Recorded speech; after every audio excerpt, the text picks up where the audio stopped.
Motherhood is challenging and rewarding, and it's time we discuss the truth about motherhood, our own feelings and desires, why we mom shame, and how we can start standing together. Motherhood is a lifetime of different phases, all while we are expected to manage the weight of life. It's time for us moms to not only help each other by giving a hand, but push each other to explore ourselves on our deepest levels. Welcome to the Mom Still Standing podcast. I'm your mom friend and host, Danielle Lewis. Each week, we will chat with a beautiful mom who is navigating motherhood and life in a special way.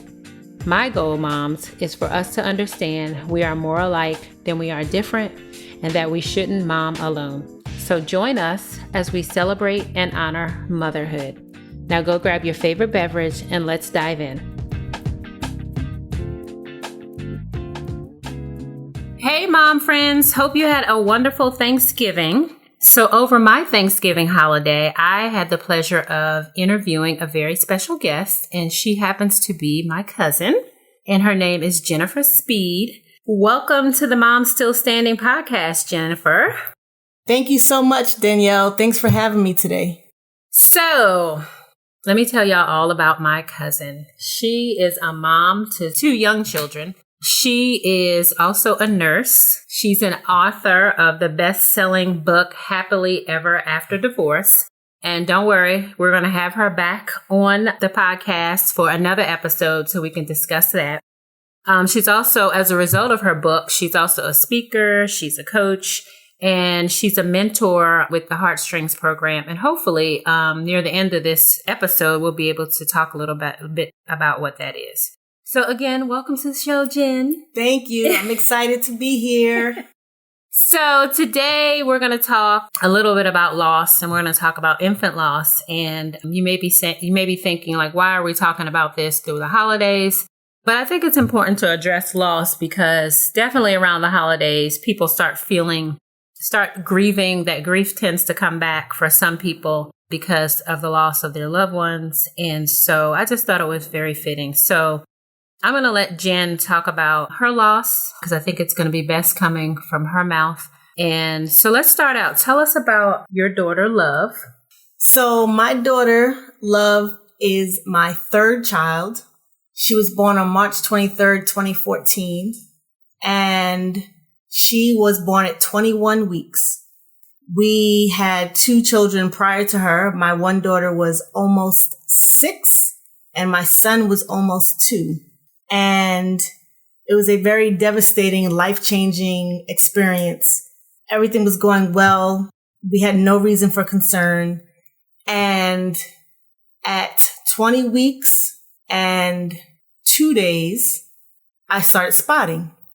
And I thought nothing of it. I knew that I needed to see the doctor, but I wasn't concerned because everyone thinks you get to the 3rd trimester, you're safe. Like nothing ever happens in the 3rd trimester. Mm-hmm. So I started spotting, no big deal. I went to the doctor. She checked me. I wasn't dilated. She said all was well and no problem. But later that day, I started to have discharge, which my 2 other children were both induced. So I never had a mucus plug release. I've never seen any of that. I only know what it is, but I've never seen it. So that evening, I started to see discharge and I was like, I think this is like a mucus plug. Mm-hmm. And I wasn't quite sure. And so I called the on-call doctor that night. That was a Tuesday night. And she told me that she thinks that my mucus plug has been discharged and to stay on bed rest or moderate bed rest until the morning. And so I stayed on moderate bed rest. The next day, I called my physician and she said that she expected that to happen because 8 days, and I'm very detailed because I can probably tell you every single thing of every day for probably the first 2 months because that's just how the mind works, or at least how my mind worked. And so 8 days prior to that, I went and got an ultrasound and the doctor said my placenta was low-lying, which I believe that was the case with 1, if not both of my prior children. And so, no big deal. I've been told that before, no big deal. And so he said that it wasn't so bad that we had to discontinue sex, so we didn't. Mm-hmm. So 8 days later, I go to the doctor and she tells me I tell her that bit of information. Oh yeah, by the way, I got an ultrasound 8 days ago. This is what he said. Mm-hmm. And she said, well, when was the last time you had sex? And I said 3 days before this. And she said, that's what it is. You have discharge because your placenta is low-lying and you need to discontinue having sexual intercourse until, I don't know, she gave me some time frame. Mm-hmm. And so I said, okay. So that was her reasoning as to why the discharge was there. Mm-hmm. The day after, now I've got more. And she said, no, I expected that because you had intercourse now 4 days beforehand. Mm-hmm. She said, so that's expected. So I said, okay. I just happened to have an appointment with her the next day. So that's Tuesday. Wednesday, I call. I'm on moderate bed rest. On Thursday, I had an appointment with her anyway.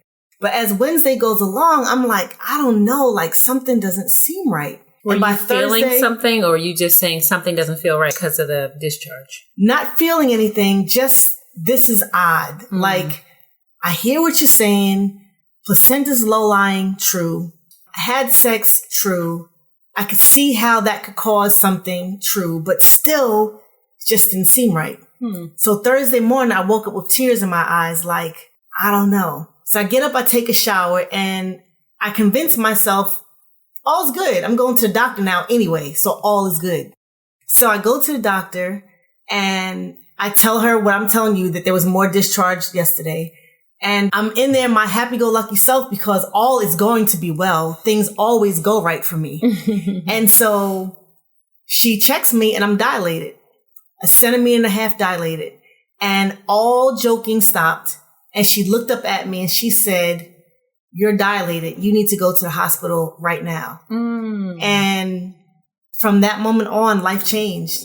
And it was hard to keep that positive image at that. It wasn't even an image. That was just me. But it was hard to be positive because I'm like, I kept feeling like something wasn't right. Not physically, but it just that instinct. It just didn't, like it added up what she said, but it didn't add up. Because I was like, but then I should feel good about this. And so I said... Now, was this because of the sexual intercourse, or is it really just because of the placenta? It was because I was becoming dilated. When I got checked 2 days before that, I wasn't yet. But the mucus plug was discharged sometime after she checked me. But I was not dilated when she checked me. But it had nothing to do with intercourse, no. Okay. So my cervix was open. The intercourse thing was a low-lying placenta. 2 separate things. Okay. So I said, well, what are my chances? And she said 50-50. Your chances for what? Of my baby coming. And I say my baby because I didn't know at the time if it was a boy or a girl. Oh, okay. So 50-50 that the baby will be born and healthy. And so 5.5 years later, I hate the words 50-50.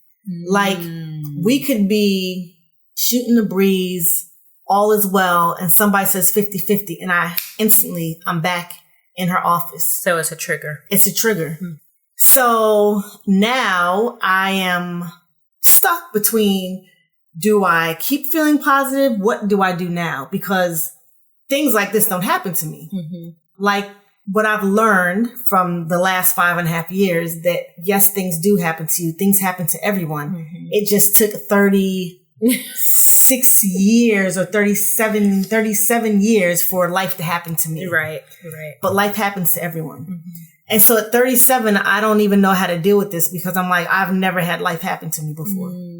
And so I'm sitting there and she said, I'm going to come back. I'm going to get your paperwork ready and you're going to take this and you're going to drive immediately to the hospital. And you're going to lay what's called Trendelenburg position, which means your head is lower than your rest of your body. Kind of like, yeah. So your head is like lower, your head hanging off the bed or something. Right. Okay. So that the baby can go backwards back into. Does that really work? It does work. It didn't for me, but it does work. Wow. Okay. So this way you're working against gravity so that the baby isn't naturally coming down the birth canal. So her intern comes in and she asked me, can she pray for me? And I said, sure. I said, but my mother-in-law, I said, she's the closest thing to God you're ever going to get. And I'm going to call her as soon as I walk out of here and she's going to pray for me. And so I was back to all's well. Like my mother-in-law is going to pray for me. Like I'm good. She's going to pray for me. There's no issue. Mm-hmm. And so the doctor comes back in, gives me my papers, and that thought leaves me again like, oh shoot, I might lose a baby. And so I was there with a hooded sweatshirt on. And when I left the office, I put the hood on my head because I didn't want anyone to see me because then I lost it. So I'm walking out the office and the hood's on my head and I barely lifted my head to say goodbye to the front desk. And I got in the car and I lost it. But I was like, I have to call my husband. Like, how can I tell him this? Mm-hmm. And so I don't remember if I called him immediately or if I got my initial cry out. Mm-hmm. But at some point, yes, it was after because I couldn't see to drive. So I was crying, like this cannot be. And then I was able to finally see and I called him on my way to the hospital. And I called him and I said, something's wrong. I said, I'm dilated and the baby might be born. It's a 50-50 chance and you need to come up here right now. And I don't remember his exact response, but he was nervous. I remember him being nervous and he was like, okay, I'm on my way. And so I get there and they're already waiting for me and they put me in a bed upside down like they said they would. And we waited. What were you thinking? Like, what were your thoughts? It was a lot of confusion because one, I was like, you got to stay positive. Like you're going to lose this baby if you don't stay positive. So you have to stay positive. But the other side of me was like, yo, you might lose this baby. The human side was the human side was like, you might not go home with a baby. But wait, did you ever call your mother-in-law for her to pray for you? I did. I called him first. Then I called her because I needed her to start praying. And then I called my parents. Okay. And we were it was me and him. It was me and him first. Then my parents came up there. And then at some point, I think my mother-in-law didn't come up to the next day because she stayed with my children. And we didn't want them to know at this point. So she stayed with them. And she came up the next day. And it was just like, I got to stay positive. And it was like a breakthrough. It was like, I'm going to lose this baby. And I was like, no, you're good. You're good. You're good. It's going to be all good. And at that time, the song Happy was out by Pharrell. And my coworkers used to listen to the song all the time. So by the end of that night, I just had to get myself together. And I was like, I can do this. And I started playing Happy. And one of the staff members came in and she's like, oh, you're doing good. I was like, yeah. I was like, I got this. Cause I was like, I got it. We're good. Like I'm going home with this baby. How many hours was this? The whole story was 4 days. But at this point, I'm not in a room yet. I'm in a short stay kind of room, a very uncomfortable, we don't know what we're going to do with you yet kind of room. Okay. But the entire thing, she was born 4 days later. Okay. So that's Thursday. Friday comes and my children come up because we're not sure what's happening. So they came up and it was just a waiting game. My niece and nephew were here. My brother came up and it was just a waiting game. I was just me upside down in bed. My son didn't know what was going on. He wasn't even 2 yet. And my daughter told me that I was having a girl before this happened. And so she kept talking about her sister. And at this point, it used to be, stop saying you're having a sister because you're going to be very disappointed if you don't have a sister. But now it was, I didn't want her speaking of sister because you may not have a baby at all. But because they're kids, they ran around, all 4 of them, just running around, having a good time in the hotel room. And I had sleepless nights. Like I probably slept several hours, like 2, maybe 3 hours max, like chopping it all together. The next day, Saturday, a really good friend of mine came up. I had friends praying. I had everyone praying. My mother-in-law walked around the perimeter of the hospital in prayer, the whole perimeter of the hospital in prayer. So I had all of my prayer warriors praying. I had, I think, 4 friends that were they were prayer warriors and they were actively praying. My mother-in-law, a prayer warrior, everybody's actively praying. And I'm like, it's good. And so my birthday, my living daughter's birthday, we have the same birthday in May. My son's birthday is the end of May. And this baby, Love, was due August 4th. And I said, she's going to just make the cusp of being healthy. and she's going to come in May, and we're all going to be May babies. And so I started to see in my head her being born in May. Like I saw this happening, and she's going to be born in May. All is going to be well. And we're just going to be a May family.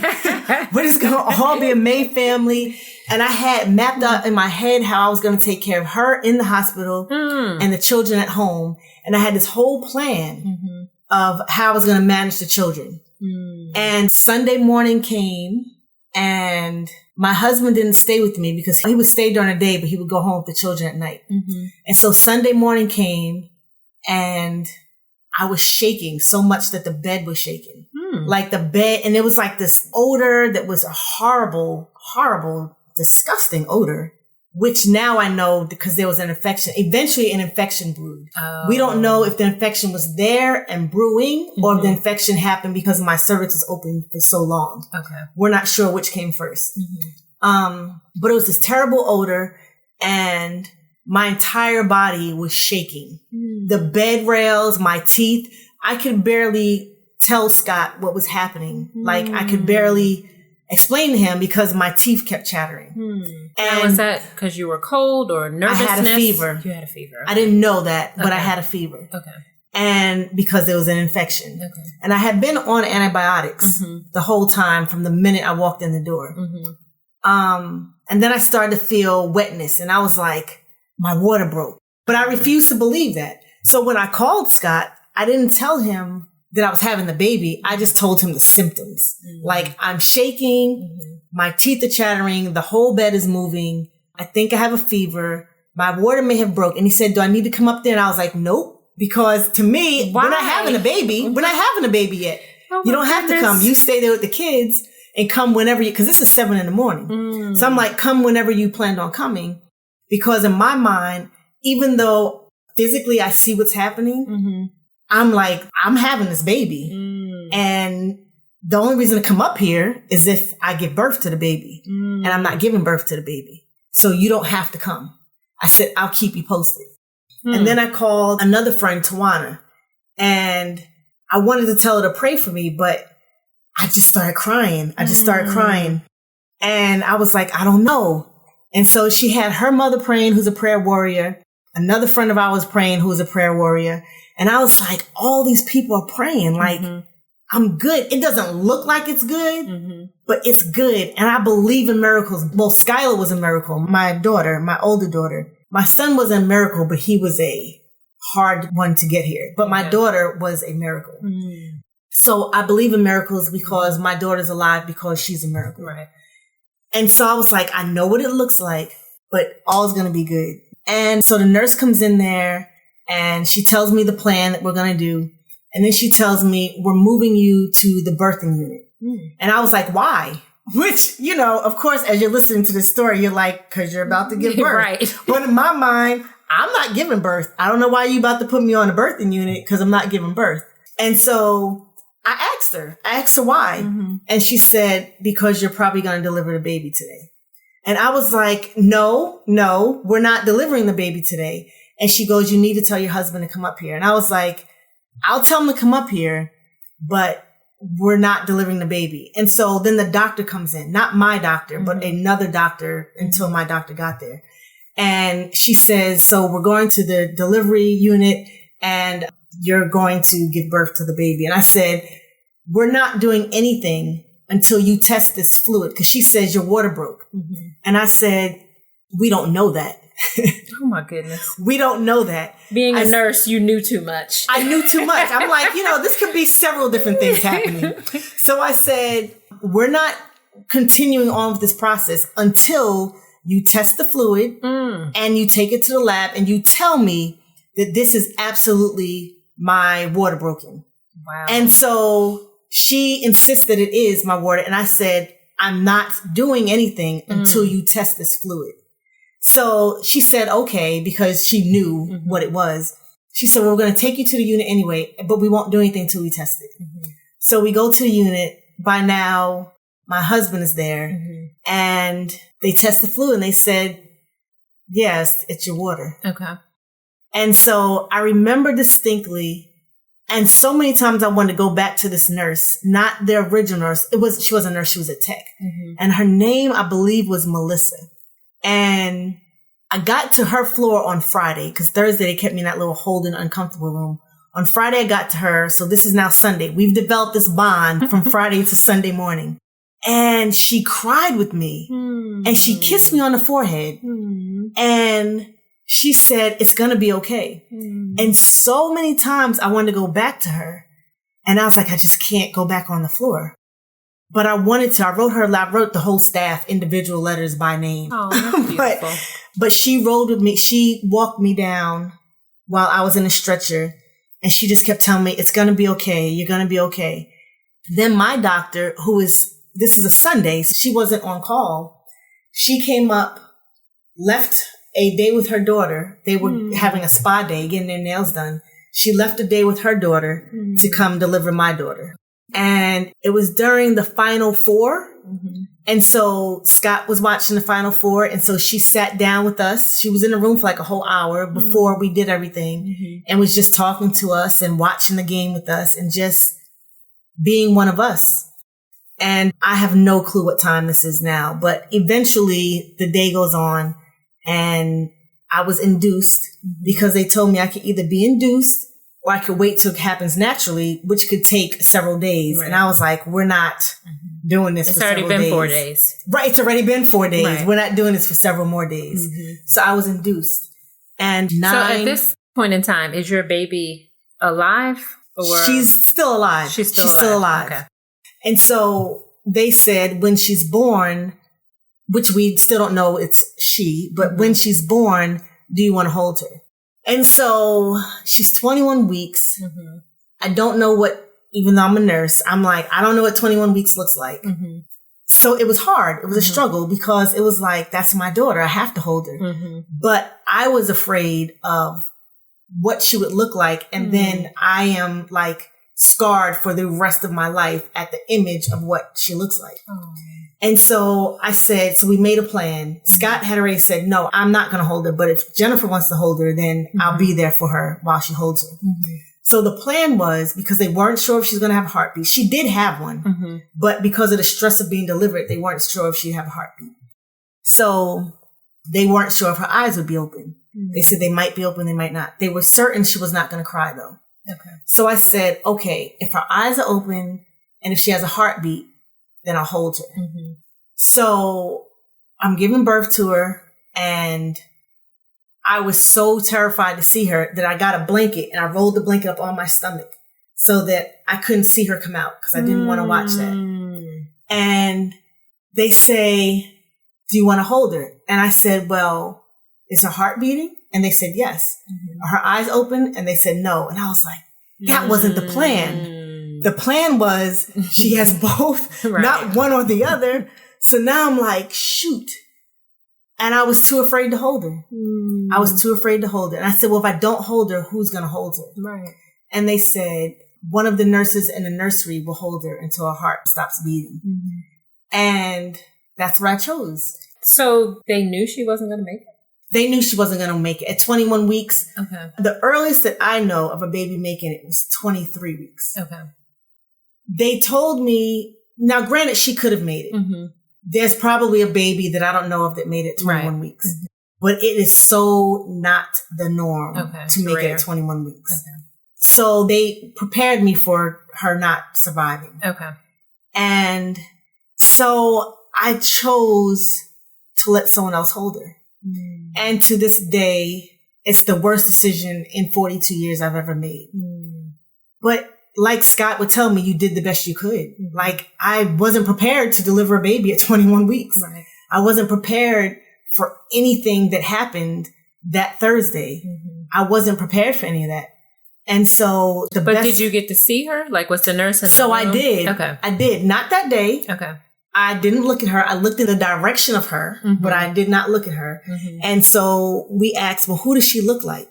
And then the nurse said, well, who has long feet? And Scott said, I do. And I was like, Skylar does. And so she said, well, she has long feet. And I was like my baby, speaking of Skylar. And then she said that she couldn't tell after that. Like her thing was that she had long feet. Okay.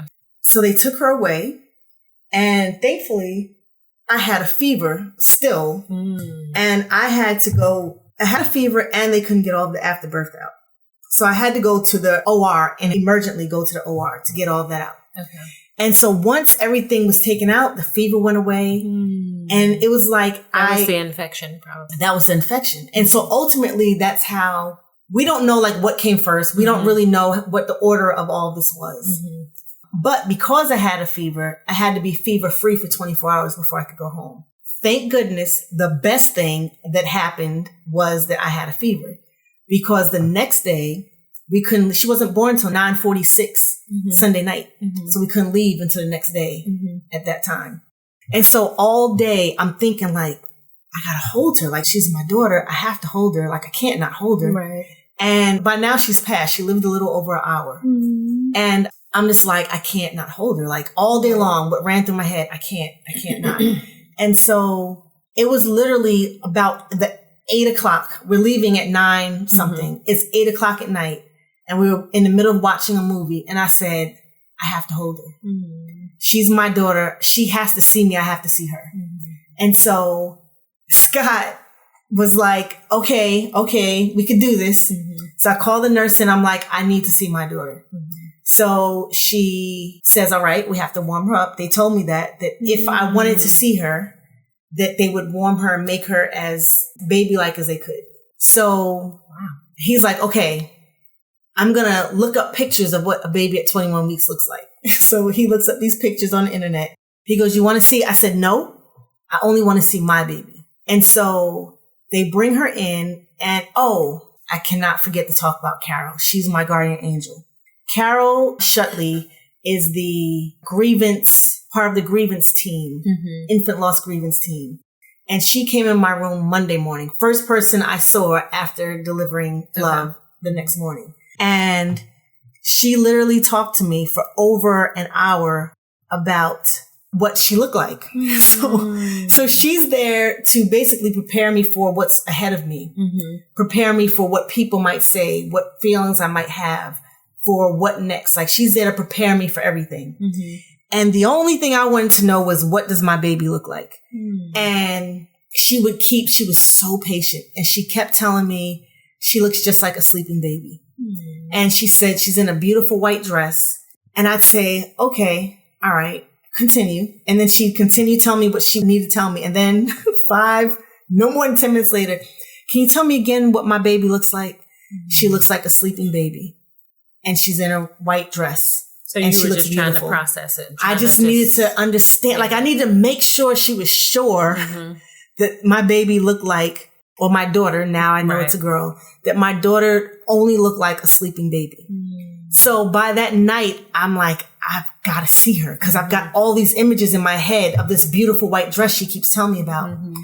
And so that night I said, I'm going to see her. So the nurse brings her in. This is a different nurse. This is a different unit. And she brings her in to me in a basket.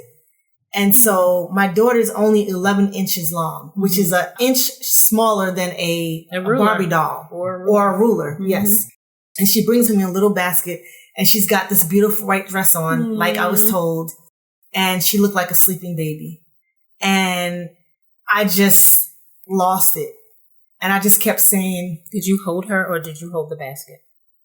I held her. Okay. I was holding the basket at first and just looking at her. And the nurse said, you can take her out the basket. So I took her out the basket, and I was feeling her skin, and it was just really thin. And she looked like my son. Oh, she looked just like Scotty. But she had Skylar's forehead, and she had my calves. She had like defined calf muscles. And she had the cutest little round head. Like, she had this super cute round head with just a little bit of hair coming out. And she was beautiful. She looked like her brother. She looked like her brother. Her skin was just really, really thin. And she was really, really, really teeny tiny. And I kissed her the way I always kissed them. I kissed her on both cheeks. I kissed her on her forehead. I kissed her chin, and I kissed her eyes, because that's how I used to kiss them. And I just kept saying, I'm your mommy. I'm your mommy. And that was my experience. And I held her for about 20 minutes and that was it. So when did you all name her? So we named her the day after she was born, Monday morning. So we didn't have a name for her. No, I'm sorry. We did have a name for her. If she was going to be a girl, her name was going to be Joy and her middle name was going to be Reese. Because Reese was Scott's cousin who introduced our union. Okay. Or introduced us, and therefore we had a union. Mm-hmm. If she was going to be a boy, the first name was going to be Reese, and we didn't have a middle name yet. Okay. So then where did love come from? When I was journaling, I used to always end my journal with my love, speaking of Skylar. And I used to always say, she's my love, my baby girl. I love her so much. And so one day I was like, I should name my daughter Love. And I was like, well, no, that wouldn't go well because Skylar wouldn't like me calling the other girl Love. But my thought was, I'll call her Love. Her name will be Love and I'll call her my love. So the night she was born, they asked me what her name would be. And I was like, well, she's just baby girl Speed. She doesn't need a name. And everybody does this process differently. For me, initially, I was like, it was kind of anger speaking. Like, she doesn't need a name. What does she need a name for? Well, I don't want to hold it because I was too afraid. That was the fear. You didn't want to see her. You didn't want to hold her. I didn't want to see her. I didn't want to hold her. I didn't want to do any of that. But the next day, I said, Love. Now I can call her Love. And my daughter will be okay with it. And I said, and I'll call her my love. And so that's how she got her name. Okay. And I asked Scott, I told him that story because I never told him about the name Love. I was like, we can't use that. I'm not even going to tell him. So I told him the story of the journal and he was like, yes, we can name her Love. That's such an incredible experience. I definitely see where your fear came from. And I don't know. I already know that you're a strong, very strong woman. Thank you. But that took an exceptional amount of just inner strength to just really power through we're not talking about just one day. That was over, not 4 days anymore. 4 days in the hospital, but 5 days in the hospital. She was born on day 4, but 5 days in the hospital. But it's a journey. It's such a journey. And when we left the hospital, so we left shortly after I saw her, and he left first because he had to get the car. And I just this might have been part of the nurse in me. I'm not sure. But I cleaned up my room, our room immaculately, everything. And I kept looking at where she was. She wasn't there then, but where they put her when she was born, that little baby warmer thing. And I just kept looking at it waiting for her to come back. And I would walk out the room and then turn around and look there again. And I'm like, she's still not there. And it's crazy what the mind will do to you. So we go home Monday night. Tuesday morning, I wake up and I said to him, when I get stronger, I'm going to do something for women that lose a baby so that somehow I can help them. I didn't know at that time what it would be, but I said, somehow I want to help them. And I literally played 7 days. I play in my head. I used to play in my head. It was like a broken record that I couldn't get out. It was 3 to 4 weeks that other thoughts could not enter my head. I couldn't remember anything. You kept replaying that. I couldn't think. From Tuesday when the water broke. When the discharge happened, Tuesday to the following Monday when I finally went home. And it just played over and over and I couldn't get it to go away. I couldn't get any other information in my head. And it just played and played and played and played and played. And then on Friday, I was seeing blurry and I was kind of seeing colors in front of my eyes and my legs were swollen. And so the doctor said, go to nearest firehouse, get your blood pressure. So I go to firehouse, my blood pressure is sky high. And so I had to go back to the hospital. And so Scott takes me back and the mind will play tricks on you. And I said to him, so now she was born 5 days ago. And I said to him, maybe she's back. But I was serious. I was so serious. I was like, maybe when we get to the hospital, she'll be back. And he was like, Jennifer, he was like, don't say that. And I was like, how do you know? Maybe she's back. And reality quickly set in and I was like, okay, she's not back. She's really gone. Okay, how did he handle all? He didn't have to deliver, but still, obviously, he's walking you through this. That's his child. What were his emotions like? And his experience? So I was told day one on Monday when my guardian angel, Carol, came in, I was told that be prepared because the mothers and the fathers react differently. Friends react differently. Family react. Parents, you're going to get reactions that you don't want and you don't like and are going to be hurtful. But she said, remember, this is the first time for everyone and everyone deals with things differently. So leading up to her being born, to Love being born, I was like, does he care? Like, I knew he cared, but I never saw like the emotion. I saw concern, but I didn't see hurting. And I was thinking, is this not a big deal to him? Like, why not? Like, why is he not tripping out?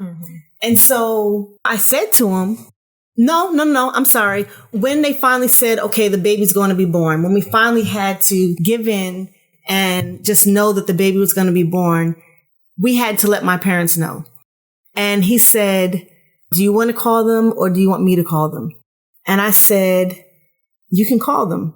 And so he picked up the phone and he called my father and he had to hang up. He couldn't even tell him. And he just started breaking down, crying. He lost it. And for me, it finally made me feel good because I said, he cares. Like, I didn't want him to cry like that, but I was like, he does care. He was responding the way he was responding the way that I thought it should be. Right.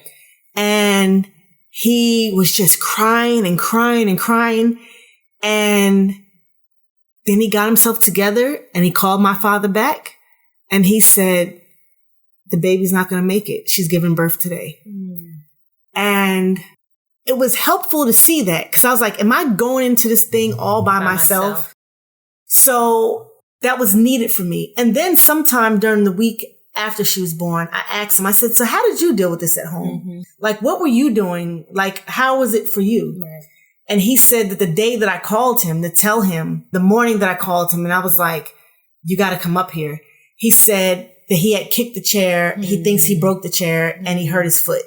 And I was just thinking like, okay, well, good. Like, not good like that, but okay, we're on the same page here. You're expressing some type of feeling towards it. Yes, like I didn't see it, but okay, it did happen. Like you weren't just like hanging out while I was here, right?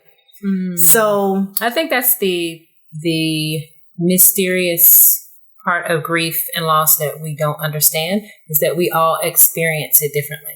Like my grief is going to look different than your grief. Yes. And I think, and then when you talk about men and women, it's like, that's totally different how men and women experience grief or express their grief. Yeah. And so it is sometimes we can be thinking like, is this affecting that person? Because they're not doing anything, but maybe their grief is more internalized. Maybe that's what it looks like. It's just silent, you know, where women tend to be a little bit more expressive anyway with our feelings. So it's more of an outward expression, but that's not always the case. So I think that I'm thanking God for Carol. I'm thanking God, number one, that something is in place at the hospital. Yes. For women, you know, and families that experience this to prepare you, even if it's your first time. But even if it's your second or third time, it still may look different than the previous times. Right. So the fact that something is in place to help moms and dads get through this and it kind of explain that somebody may say something that you may not like, because you're right now, you're very sensitive right now. It's just anything anybody could say just could tick you off. Yep. So that is a blessing that is even in place. It is a blessing. And so talk a little bit about afterwards and then this vision that you came up with to really honor love, but then also to be a resource for other women and family that experience infant loss. Right. So on top of having to lose my daughter, the hospital sent me bills for losing my daughter. And I'm like, so now you also want me to pay $2,000 because I had insurance, good insurance. And now I also have to pay $2,000. And if I don't pay it, you're going to keep sending me these bills until they get paid, which is a constant reminder of the baby that I didn't even come home with. And now I have to pay bills for. And so initially I said, so it wasn't until I got the first bill that it hit me. Ding, ding, that's what I want to do. And the first bill came, I don't know, maybe 2 or 3 weeks later. It wasn't long after. And I said, this is insane. Like, this isn't right. You're making me pay for this experience on top of that. And so initially the plan was to help pay for the medical bills that the families would get after. And so I called Carol because she is so fantastic. And I called Carol and I was like, Carol, this is what I want to do. And so she helped me to get in touch with the billing department and figure out a way to intercept a way to get some of these bills paid for, where they wouldn't even either not get sent out to the families or where the families would know that they had a resource to help pay for them. And we tried that for almost a year. And most people are not like me. They don't keep in contact with their grievance person for as long as I did. I had a friend that lost in a very similar way that I did 7 years prior to me. And she couldn't stand her Carol. Like, she didn't like them calling her all the time. And she was just like, I'm home now. Leave me alone. Leave me alone. But I was not that person. I was like, yes, call me. Let's talk. Let's talk all the time. So some people are not like me, where they keep in contact, or they don't think maybe my Carol can help me with these bills. So a lot of people don't talk to the grievance people about the bills. And so the grievance coordinators were not able to help because they didn't know who was having issues and who wasn't. So then I was like, okay, well, we have to do it a different way. And that's when I decided I will help pay for the funeral or cremation services. And that was like a year after the foundation was started, Love's Foundation. And the way that I decided how I was going to fund the foundation is I'm a runner. And I was out running one day. I was like, maybe if I work out, maybe I'll feel better. I was always trying to find something to make me feel better. And when I was finally cleared to work out 6 weeks later. And so I was out running, and at the end of it, I was like, well, I don't feel better. That didn't work. But I was happy to at least be able to work out. But while I was running, an epiphany came to me. I was like, I'll put on a run, like a 5K. This is what I do. I mean, I don't put on runs, but I love running.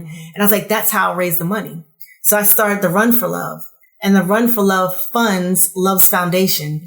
And Love's Foundation helps supplement the costs for cremation or funeral services.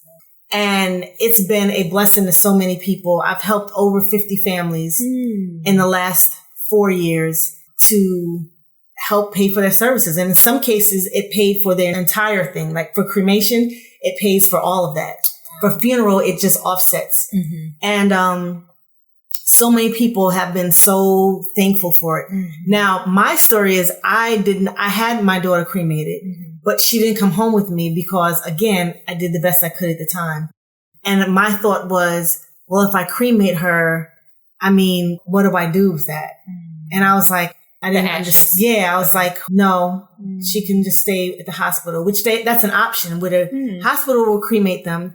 But then they have a plot at the cemetery for all of the babies that are cremated at Northside Hospital. So that's where my daughter is. She's with all of the other babies. And so the babies their ashes are spread amongst this one plot.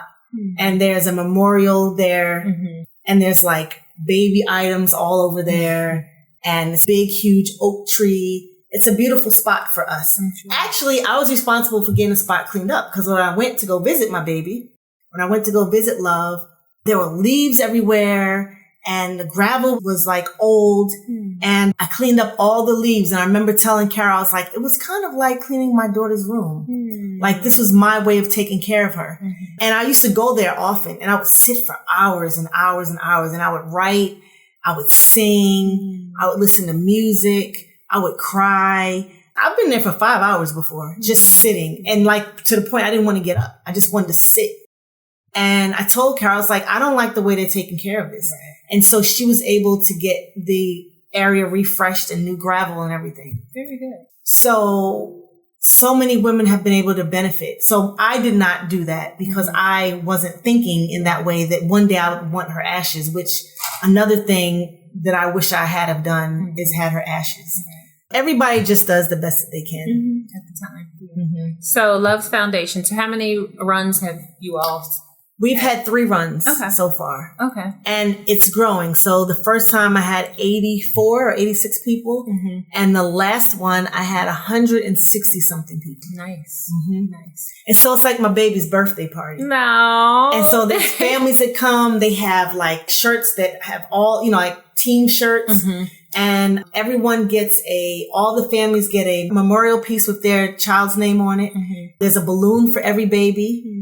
And I get to speak about infant loss, and I do a little educational piece about infant loss. And if you are a family or friend of someone that recently lost, like how you can best help them, what things to not say and what things to say. Right.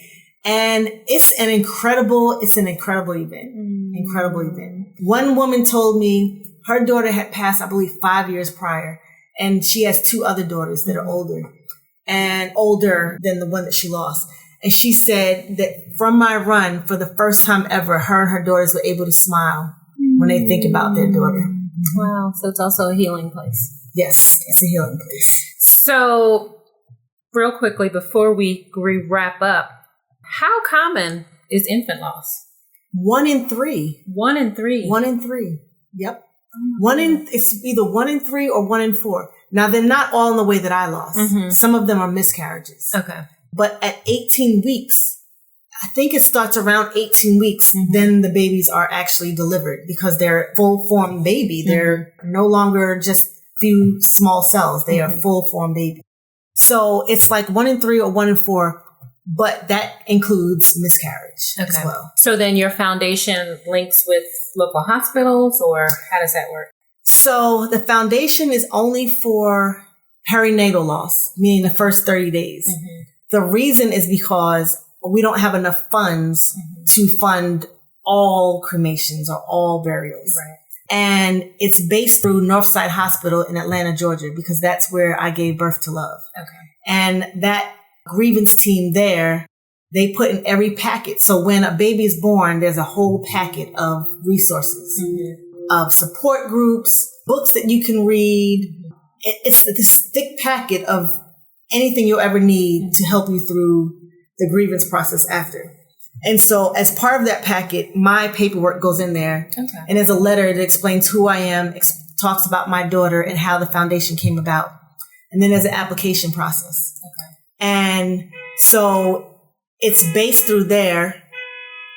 And then I've had people in the past that know about my foundation ask me. So I don't turn anyone away, but only Northside Hospital is part of it because we can't, we'll run out of funds as I have. There are no organizations out there, at least in the state of Georgia, like Love's Foundation. There is a foundation. It's a nationwide foundation that does give to final arrangements, meaning burials and cremations, but there's an application process and it's based on your income. So I think it's a great foundation because it's helpful. My only thing is I've lost a baby. I don't also want you to tell me that I can't have help either. Right. Like I fill out this application and now I make too much money and you can't help me. So what makes Love's Foundation different than that is that everybody gets funded. I have no clue how much any of these families have, how much income they have. It's not a question. The only reason there's an application is so that I know who the person is, what the baby's name is, when they were born. I have to make sure it's within the 30 days, which I don't ever get outside of 30 days because the grievance coordinators know that it has to be within 30 days. And so I don't know how much people make, but for me, I just want these families to know that there's someone else that has experienced what you experience and cares and loves you and can help you. I'm open to speaking to anyone that needs help. I'm part of the Heartstrings program. It's a buddy program where mothers that have been through the loss process get partnered with people that are now going through it and are struggling and need someone to be there that they can talk to and relate to. So Love's Foundation is for whoever loses. It has nothing to do with income. It's just so they know there's someone out there that cares and there's help. And oh, by the way, if you ever need someone after, I'll speak with you. That's what the foundation is for. So tell my listeners where they can get more information about Love's Foundation. So we have a website called lovesfoundation.org. It's LOVES foundation. I'm sorry. LOVES foundation.org, O-R-G. And there you can learn about my story, although I've told it in much greater detail here. You can donate. You can see pictures from the previous runs. And right now we are in great need of donations because unfortunately I wasn't able to have the run the past 2 years, but we will have it again in 2020. But the run funds the foundation. And so I would say the last time I was able to help a family was earlier this year. Okay. And so we're in great need of funds again, and every dollar counts. $5 counts. Right. $100 is great too, but $5 is wonderful just as well. Can they donate right on the website? There's a button on the website that says donate now. Okay. And then if you want to just reach out to me, I have a email address, lovesfoundation@gmail.com, LOVES foundation@gmail.com. So listeners, if you know a family that has experienced infant loss recently, that may need some support, or if you just are a runner and you are touched by Jennifer's story and just want to be a blessing and want to come out and support Love's Foundation, please go to her website. Do you happen to have a date for the 2020 run yet? I don't, but I think we're going to stick with August. Okay. All right. But that's right, because it's Love's birthday party. It is. It is. So go check out lovesfoundation.org. Jennifer, thank you so much for joining us and sharing a bit of probably the most emotional experience that you have experienced thus far, especially with your children. And so thank you for sharing. I'm really hopeful that something that you've said has really brought some hope and comfort and encouragement to moms listening. So thank you so much. One other thing, do you want to really quickly share some words of wisdom or comfort for a mom? Yes. So the loss of an infant or a child is nothing short of just a horrible, horrible, horrible tragedy.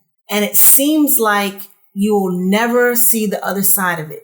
And I remember day 3 or 4, I was driving with my husband at the time, and I said, now what?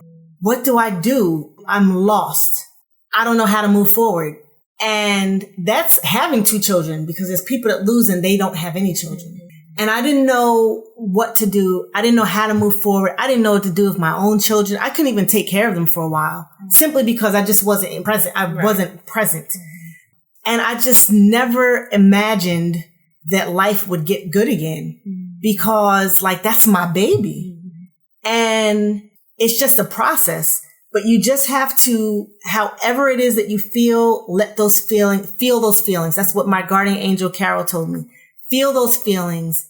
If you feel crazy, you're not crazy, but you might feel crazy. I know I felt like just such deep sadness, but I promise you, you will be okay. And you want to get the right people around you. Your best friend might not be the right person right now to be around you. The right person is the person that can listen to you. You don't always need advice. As a matter of fact, if you've never been through it, you probably can't give the advice anyway. But just get around people that are going to support you. Stay clear of the people that don't understand, even if they have good intentions. And someone told me this, who lost her daughter at about 3 months old many years ago, like 20 years ago. She told me while I was in my grievance stage, it was within my first 10 weeks because I hadn't returned to work yet. So it was definitely before the first 10 weeks. And she said, Jennifer, I understand what you're going through. And one day you're going to smile when you think about love. And I didn't say this to her at the time, but I was like, what does she know? Even though she'd lost, I was like, I'm never going to smile when it comes to my daughter Love. And I promise you, one day you're going to smile. I smile all the time when I talk about my daughter now. You will smile again. The day will come. You will smile again. And just remember that as hard as this is, life will continue on. You will just have to learn to get used to your new norm and incorporate it into your old norm, and life will get better. I promise you that. Thank you for having me You're here. definitely a mom that's still standing. Thank you. All right, y'all. Peace out. Enjoy the rest of your holiday weekend. Talk soon. Thank you, moms, for tuning into this week's episode of the Mom Still Standing podcast. Make sure you head over to iTunes and subscribe. If you found this episode to be informative and encouraging, please write a review so that we can continue to empower moms everywhere. In the meantime, remember, connected moms don't mom alone.